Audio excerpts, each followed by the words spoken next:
Oke, baik. Ini memang tadi kita membahas mengenai masalah mental yang ternyata mungkin belum banyak dari kita yang sudah peduli gitu ya.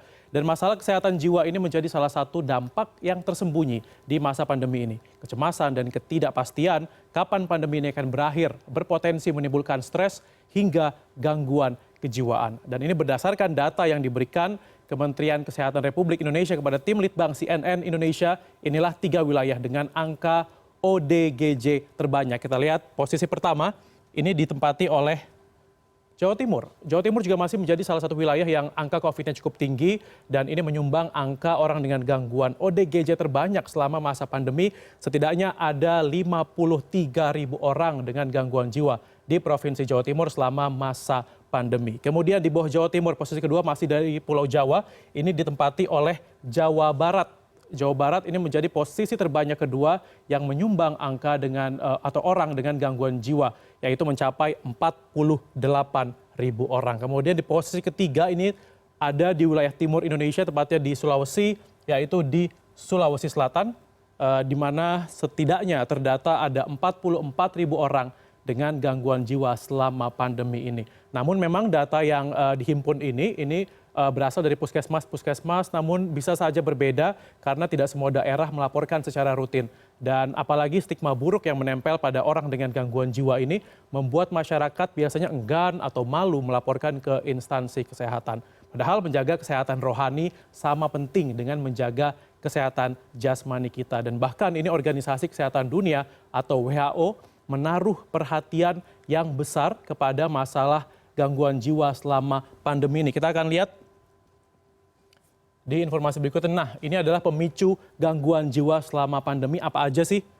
Nah, kita lihat yang pertama ini terkait dengan isolasi sosial, terkait pembatasan sosial atau PSBB atau lockdown yang menjadi salah satu penyebab utama stres selama masa pandemi. Jadi jaga jarak sosial membuat seseorang ini merasa kesepian dan juga gampang stres ya karena merasa terisolasi. Jadi biasanya bisa nongkrong, kemudian bisa misalnya shopping. Nah, ini kali ini karena cukup terbatas, jadi lebih besar lagi potensi kita untuk merasa stres. Kemudian yang kedua ini adalah ini dia ketakutan atau kalau kita bilang parno gitu ya tertular COVID-19. Nah ini memang virus corona ini mampu membuat stres bahkan juga gangguan jiwa selama masa pandemi. Tingginya tingkat penularan di Indonesia membuat rasa was-was yang berbeda-beda bagi setiap individual. Ketidakpahaman atas sifat penyakit dan juga metode paparan COVID-19 menciptakan rasa cemas dan berpotensi menyebabkan gangguan kejiwaan. Kemudian yang berikutnya, nah ini juga cukup banyak membuat kita stres, membuat kita banyak pikiran adalah masalah finansial. Ini adalah krisis ekonomi yang menyertai krisis kesehatan selama masa pandemi ini juga menjadi penyebab tingginya angka gangguan jiwa.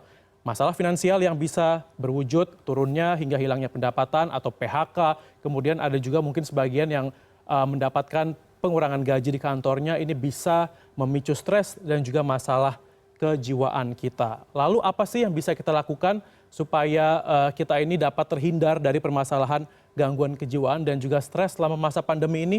Nah, kita lihat di slide berikutnya. Nah, ini adalah cara mengatasi stres selama masa pandemi.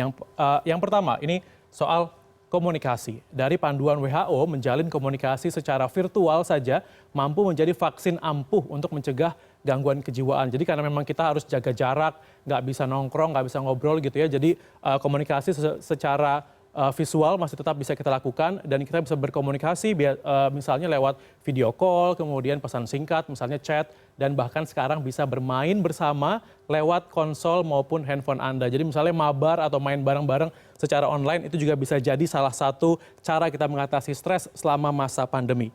Berikutnya ini juga pastinya sangat penting ya.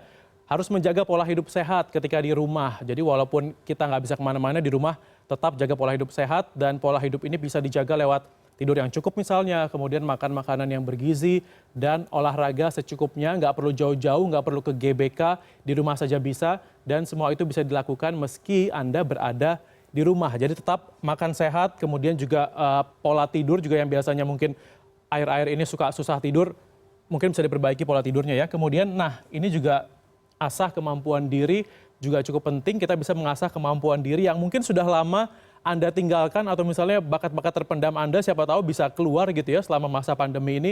Seperti misalnya memasak. Nah kalau memasak ini juga tidak sedikit juga yang akhirnya tadinya memasak dari YouTube, coba-coba akhirnya bisa berjualan sekarang, kemudian misalnya mungkin menyulam, membuat kerajinan ataupun kreasi apapun yang siapa tahu bisa bernilai ekonomi, namun sekaligus dapat mengisi hari-hari Anda. Intinya adalah mencari kesibukan yang positif, jadi nggak banyak bengong, ada kegiatan, jadi jauh dari stres seperti itu ya. Namun yang terpenting juga, sadari ketika pada waktunya Anda ini membutuhkan bantuan akibat merasa stres ataupun terganggu kesehatan kejiwaan Anda. Ya, kita ke slide berikutnya.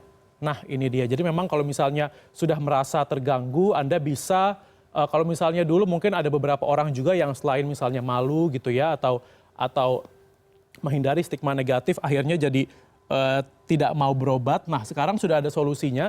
Anda bisa ke puskesmas terdekat untuk mendapatkan layanan psikolog secara gratis menggunakan kartu BPJS. Jadi misalnya kalau alasannya biaya, sudah ada solusinya, Anda bisa ke puskesmas, daripada misalnya mungkin dipendam sendiri dan tidak ada solusi. Atau ini bisa juga melalui berbagai komunitas peduli kesehatan jiwa lainnya, seperti misalnya ada beberapa, ada intothelight.org atau Get Happy. Jadi intinya untuk menghindari stres ini tadi, jangan dipendam sendiri, kemudian juga cari solusinya, dan apabila butuh bantuan orang lain, jangan enggan, karena itu adalah solusi terbaik agar nantinya kita semua tidak stres dan bisa melewati pandemi ini dengan lancar.